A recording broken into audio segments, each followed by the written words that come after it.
एक पुराने गांव में एक बहुत ही अनुभवी कुम्हार रहता था, शिवलाल काका। उनके हाथों में ऐसा जादू था कि मिट्टी खुद ब खुद आकार ले लेती थी।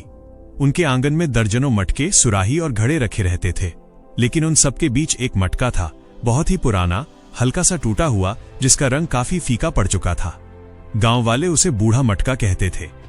सालों तक उसने घर का काम किया, लोगों की सेवा की, गर्मियों में ठंडा पानी दिया, लेकिन अब वो एक कोने में चुपचाप पड़ा रहता था। उसे लगता था कि उसका समय अब खत्म हो चुका है।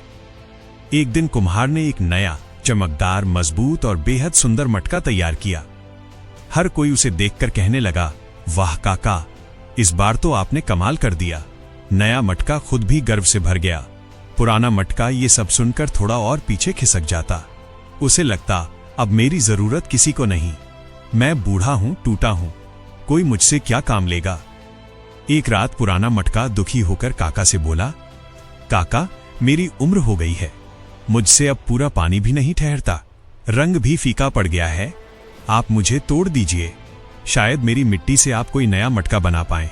शिवलाल काका मुस्कुराए और बोले, तुम्हें तोड़ना मेरे बस में नहीं, लेकिन तुम्हें आखिरी बार एक काम देना चाहता हूं, कल सुबह मेरे साथ चलना। अगली सुबह काका ने पुराने और नए दोनों मटकों को बांस पर टांगा और जंगल की ओर चल पड़े। नया मटका रास्ते भर इतराता रहा और कहता, काका सिर्फ मुझे रखेंगे, तुम तो बस आखिरी बार निकले हो। पुराना मटका शांत रहा और उसकी दरारों से पानी हर कदम पर टपकता रहा। जंगल के बीच पहुंचकर काका रुके। उन्होंने नए मटके का पानी एक बड़े घड़े में डाल दिया, फिर पुराने मटके को देखा और बोले, देखो, ये जंगल कई दिनों से बारिश न होने के कारण सूखा पड़ा था, जानवर प्यास से परेशान थे। पुराना मटका कुछ समझ नहीं पाया। काका आगे बोले, मैं रोज तुम्हें लेकर आता था ताकि तुम्हारी दरारों से टपकता पानी इन पेड़ों और घास को मिल सके।